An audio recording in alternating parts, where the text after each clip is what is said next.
What's going on, guys? Cameron here with Canadian Gamer.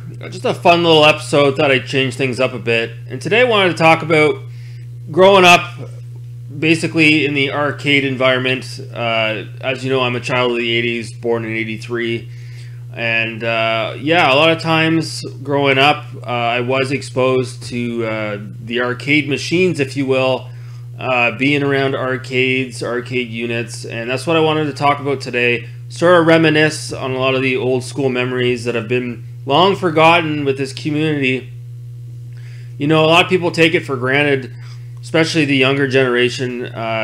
You know, they don't know how good they have it. Whereas today we're living in a realm where like the PS4 Pro and the Xbox One X, you know, the capabilities of the graphics, you know, even on the PC, is equal to or even better than what you'll get even in a newer arcade machine. But back in the 80s and 90s, and we'll talk about it in a bit here, the arcade was leaps and boundaries beyond what you would get in a home console, and it a lot of times took years for us to get something of the equivalent port on the home console system. So we'll talk about that. So how was I introduced to the arcade? Again, born in 83, I was still relatively, you know, just a young boy in the 80s. I do remember specifically, it had to have been around 87, 88. I remember being with my father and my sister, and we were at an arcade. We were living in St. Catharines, Ontario at the time, and eventually we did move to Niagara Falls. But I know we'd go to the arcade and we'd play a lot of the machines that were popular back in the day. You'd have, obviously, you know, the Donkey Kong, like I'm talking the original Donkey Kong arcade cabinet, obviously Pac-Man, Outrun. I remember a lot of the machines were quarters. You'd put a quarter in and you could play the arcade game. And I remember we didn't have a lot of money back then, but I remember we didn't have enough money to play Hang On, but we would still get on the bikes and sit on the bikes and move around. Just the fact that you could get on the bike was in itself pretty impressive, and the way that the handlebars moved and such.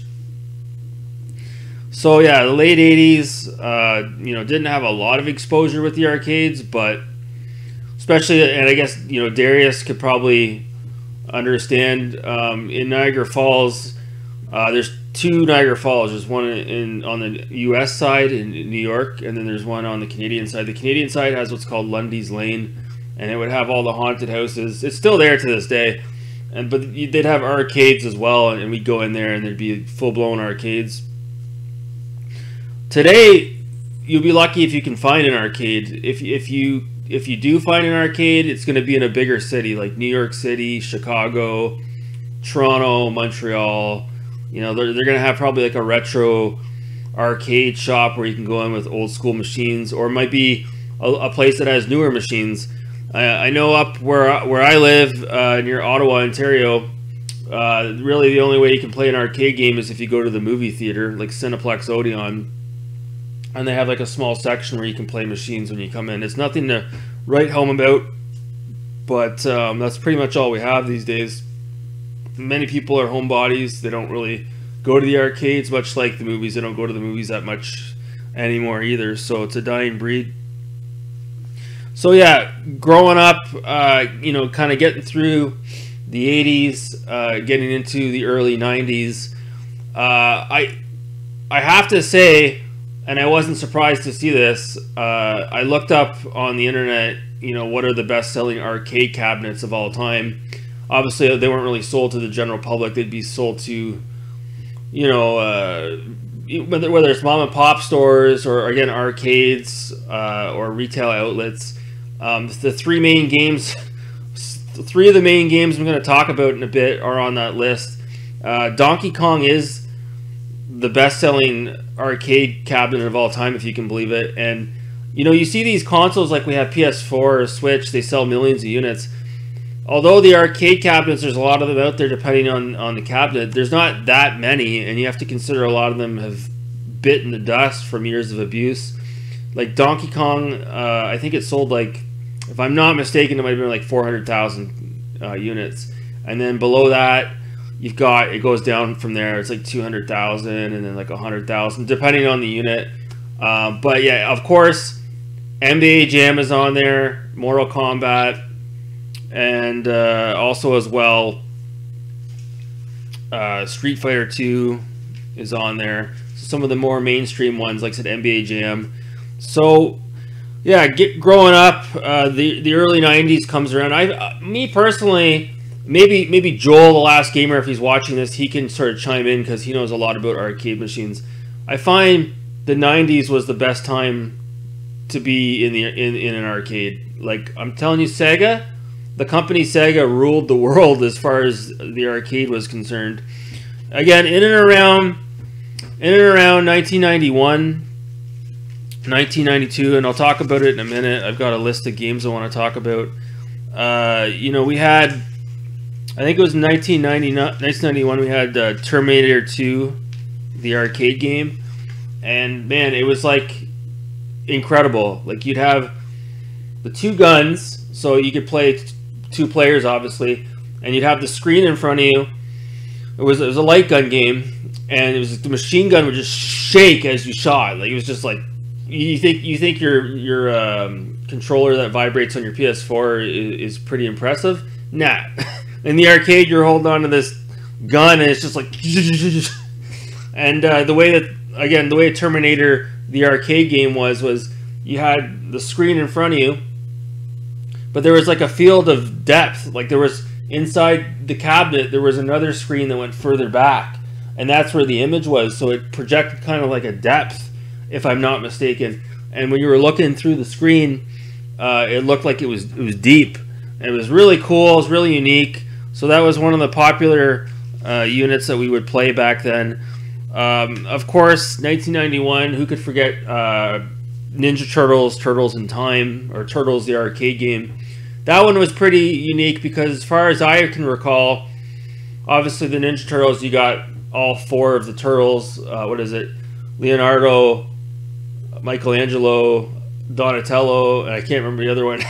The arcade machine you'd have is kind of like the same like Street Fighter. You'd have a stick and you'd have your buttons, but there was units where it'd have 4 sticks with 4 separate sets of buttons. So you and 3 buddies could walk up to the arcade machine and literally play the game all together, all 4 turtles on the screen at once. It was just incredible.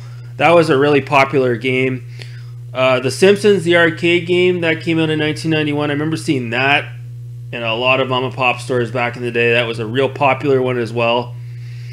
Other machines that sort of spewed into the 90s, even though they were from the 80s. Outrun, which came out in 1986. That one, I remember seeing that one even throughout the mid to the later 80s. A lot of these arcade machines, they held up pretty good, a lot of these older machines. Hang On, like I mentioned, that was from 1985. Used to see that one all over the place. So like I said, 1992, 1993 comes around, and we're starting to see the rise of Midway and Acclaim, and especially Midway. You know, we had NBA Jam. Sorry, as I look at my notes here, trying to reminisce on everything.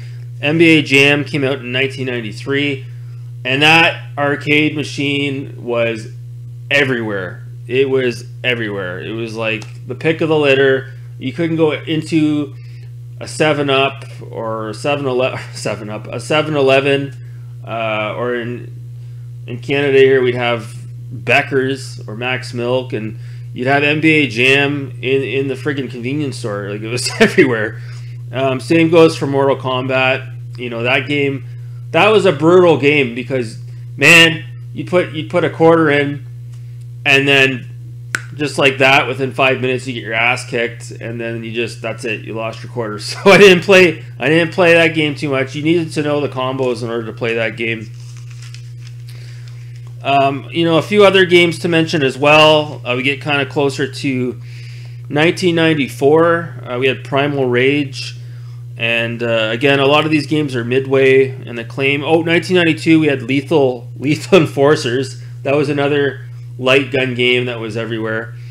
In 1994-95, that's when I really started to go to the arcade. I was living in a small town at the time, much like I am now, and we had this place called Great Shakes, and we'd go there. It was right across from the high school, and we'd go in there, and he always had a set of arcade machines, and he also at one point around 1996 had 2 TVs set up, and one TV had the N64 plugged in with 4 controllers, and the other one had a PlayStation 2 with 2 controllers. And I can remember going in there, because this is around 1995, 96, and those systems had just come out. Again, nobody was really playing the Saturn. And I remember you could pay like $5 to play the PS2 for 20 minutes, or $5 to play the N64 for 20 minutes. And we'd play in GoldenEye, 4 players, ESPN Extreme on the PlayStation, Ridge Racer. So it was pretty impressive back in the day to see that, because it was like a hybrid. It wasn't like you were really playing an arcade cabinet, but it was similar. You go in and you have a TV here with a freaking N64, and you're playing it for 20 minutes. So it was pretty cool, and a lot of people started to do that back in the day as well. But again, 1995 rolls around. 1995, we finally get in that arcade, in that little, it's kind of like a restaurant where you go and we get a poutine. In Canada, a poutine is like French fries with gravy and cheese. I remember walking in there, and he had Killer Instinct, which was I had heard about through Nintendo Power, but that wasn't really what impressed me. What impressed me was cruis'n USA. Oh my god, cruis'n USA. Now, I was like 15, 16 years old, 17 years old. That was an expensive arcade cabinet. It was $1 to play that. You had to put in a loonie. So if I even had a few loonies on me, it was like, do I buy lunch or do I play cruis'n USA? So I could just remember, you get into cruis'n USA, you sit in the chair. It was like a racing chair, and there was like a little knob underneath. You could move it up and down, however you wanted to position it. And man, back in the day, putting that in there, the arcade machine, the way they had it set up, it was silent, so it didn't really make any noise until you put your loonie in. And then when you put the loonie in, whoever was running the restaurant, he had the volume cranked on the unit. So as soon as you put in the loonie in cruis'n USA, the music would just blast through the speakers through the whole restaurant, and just cruis'n USA. And man, it was so fun. Like, I'd always pick the La Bamba, the car, the La Bamba, and I'd love to play the desert track. And you guys that have played the game, you know what I'm talking about. You'd have to basically, at the very end of it, you'd have to beat the train, and it was really mind-blowing to play that game. The way that it handled, I can even remember the way that steering wheel felt in my hands to this day. It was just an incredible feeling. And then like a year later, the same place, they get cruis'n World, and that just blew my mind. Cruis'n World, again, anyone who's played it, you know what I'm talking about. Double pumping the gas pedal and your car just goes up on 2 wheels, or you could double pump the gas while you're going around a corner and your car would go on 2 wheels on its side. And man, the music, the controls, just the way that the steering wheel felt in your hand, you could play it with one hand. You literally play it with one hand. That's what we would do. Or me, I'd have my fingers underneath the steering wheel and I'd be kind of moving it like that. Like, I just loved it so much. Spent so much money on that game. And then I was working at a gas station off the highway, and wouldn't you have it, they had a cruis'n USA there. And a buddy of mine that I was going to high school with, he was working at the restaurant as well. And I had noticed he had been playing cruis'n USA on his lunch all the time. And I asked him, I said, how the hell do you afford that? And he showed me. What happened was he was putting in what's called a washer. And a washer is something, it's kind of like you can get at the hardware store. And believe it or not, they sell washers that are exact same dimensions as the loonie, as a Canadian loonie. And it was the same width and everything. So he was sticking washers into the cruis'n USA machine. And you'd stick it in, and sometimes it wouldn't read it, and it would spit the washer out. But then you kept putting it in, and eventually it would take the washer and think it was a loonie, and you get a free play. So I latched onto that, and it's not something I'm proud about. But we started putting washers in the machine. Next thing you know, we're spending $25 on cruis'n USA, but we're using washers. And then it got to the point where we were sticking a piece of string around the washer because it has a hole in the middle. So you stick the washer, and then you pull it out so we could continue to use the same washer. Well, it didn't take too long for, you know, whoever it is that came by to take the change out of the machine to pick up that obviously somebody was sticking washers into it, and that machine ended up, let's just say it wasn't there after a couple of months.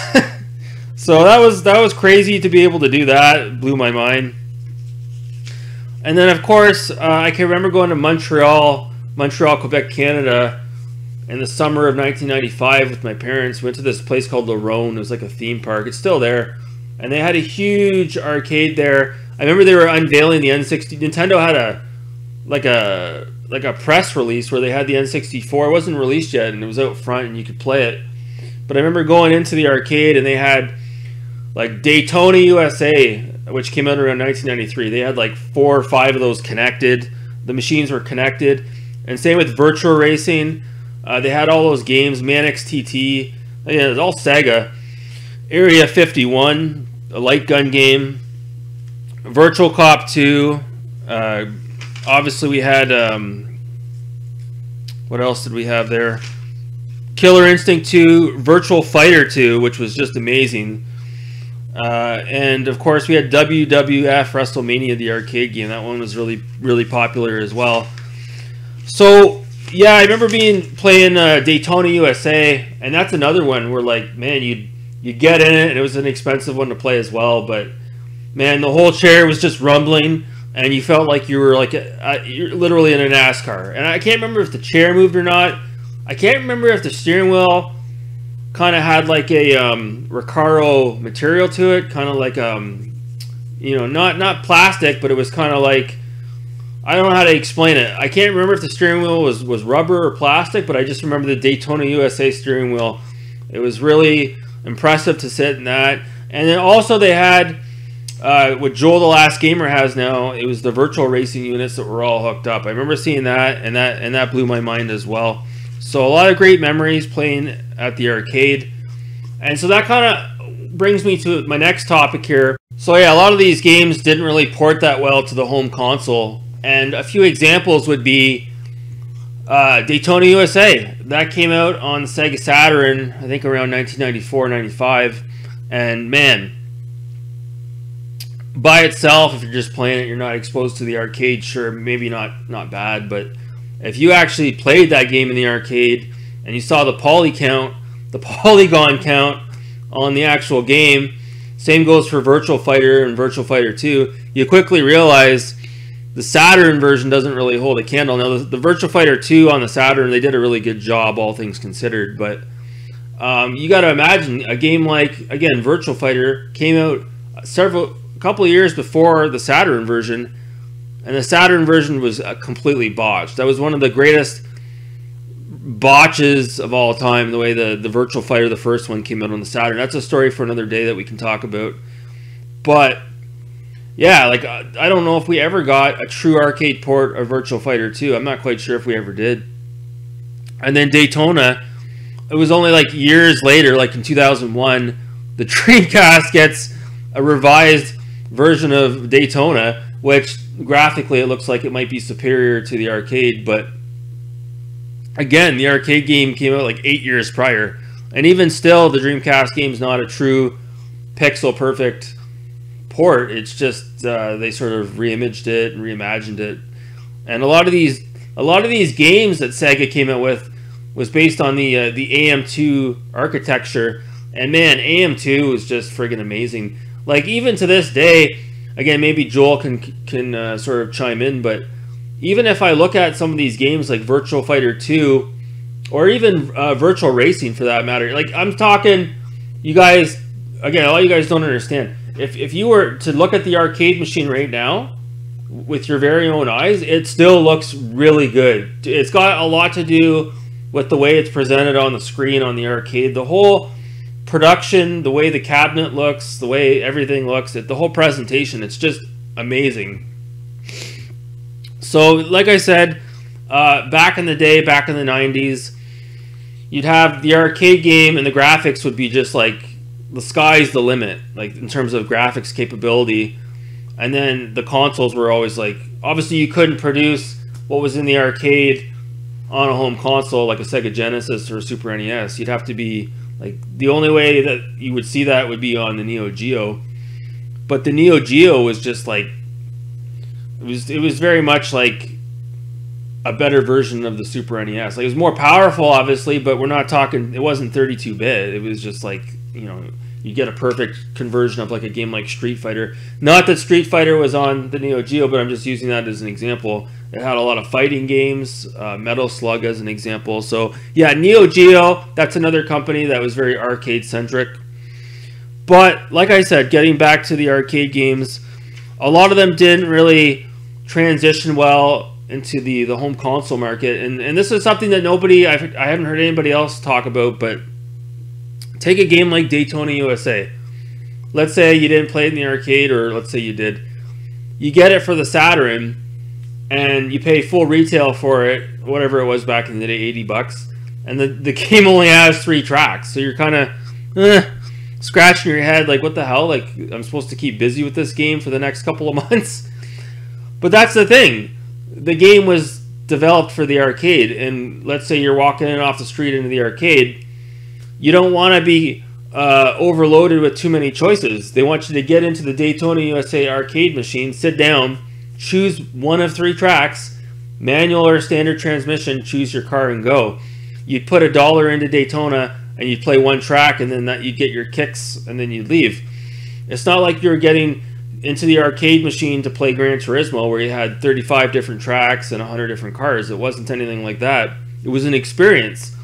So imagine you sit into Daytona USA and you play all 3 tracks and everything. Like, you could spend 15 minutes doing that, and then that's the whole purpose of the arcade machine.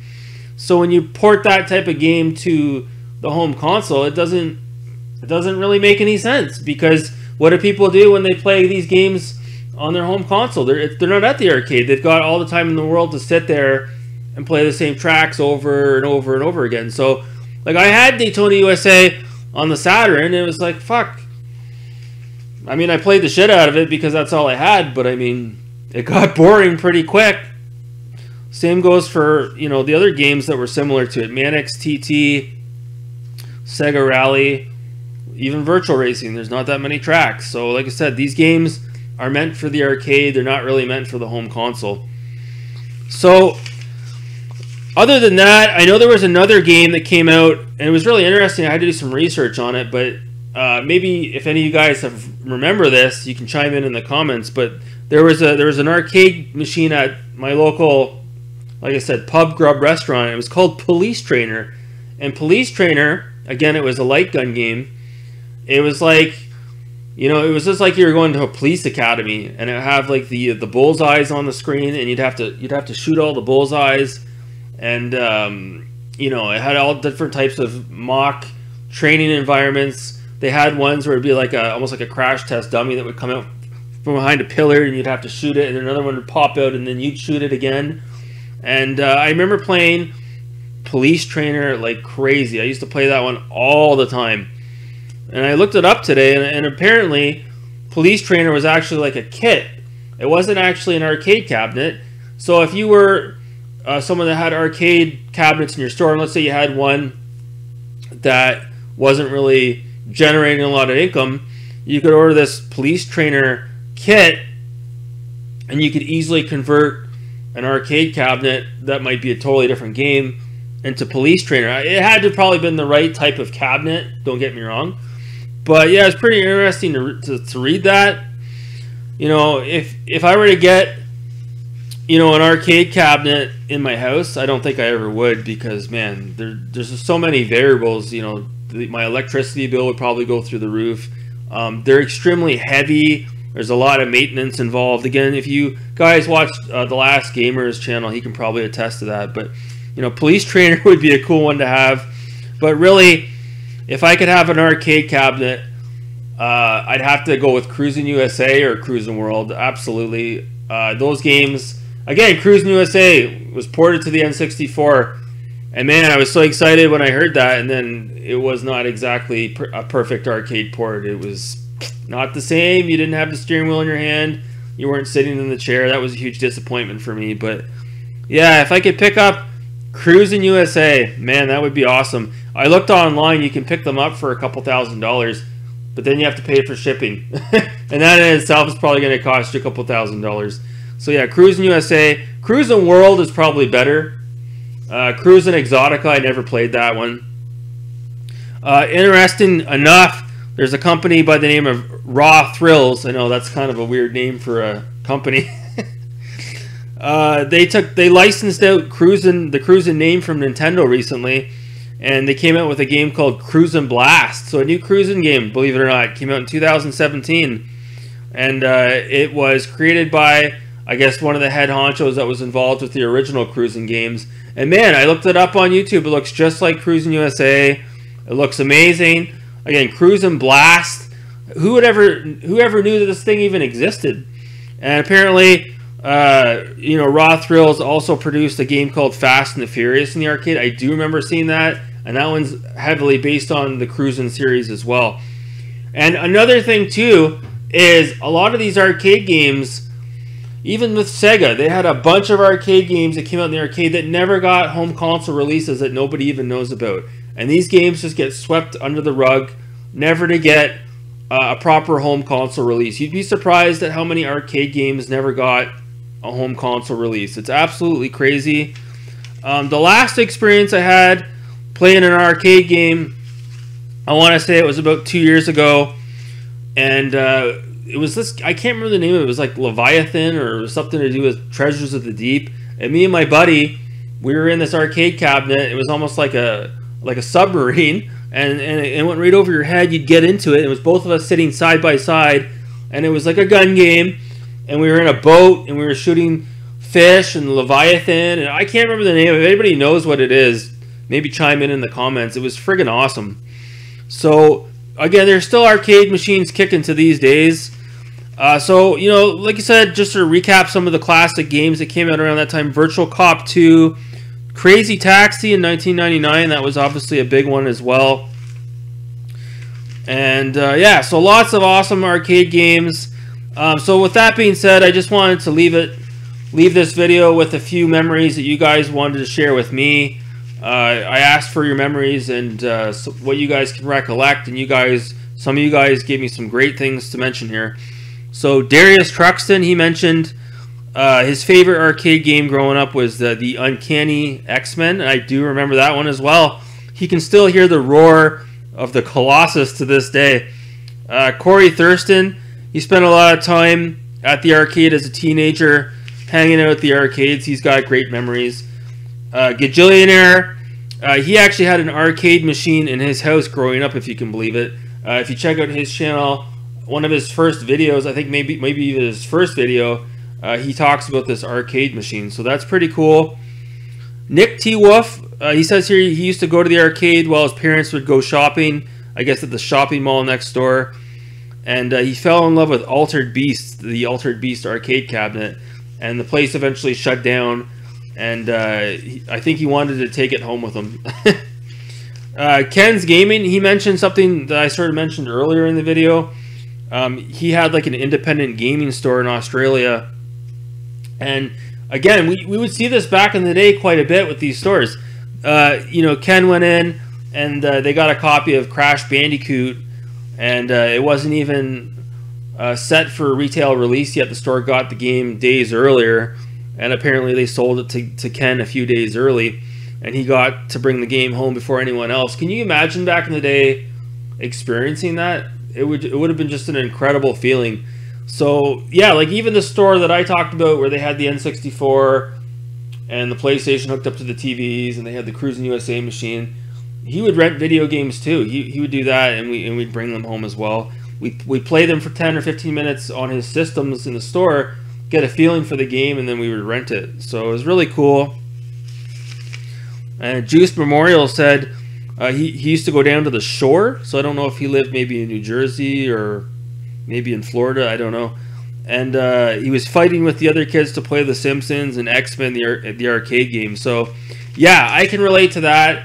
I can remember a lot of times, depending on when you go to the arcade, you wouldn't be able to play the machine that you wanted to play. People would, what do they call the machines? Quarter munchers. People would sit there and just put quarters in for hours on end. So it was pretty crazy. I remember just thinking of it now, another game that starred Aerosmith. What was it called? Revolution X? I remember seeing that one at the arcade as well. So just a lot of old school arcade machines. I know I'm probably missing a bunch, but that's really what I wanted to talk about. The kids of today's generation, they don't know how good they have it, and they don't know what they were missing out on growing up with the arcades back in the day. So like I said, I know this was a bit of a long-winded video, but again, I just wanted to talk about my experience growing up with the arcade. It was a wonderful time, and like I said, especially in the early 90s, I had an NES and a Super NES, which were fine, but then you'd go to the arcade and you'd see these graphics and the audio and the visual presentation, and it was just not something that you would get with the home console back in the day. So that's going to do it, guys. That's it for the storytelling time growing up with arcades in the 80s and 90s. So again, guys, thanks so much for watching. Take care.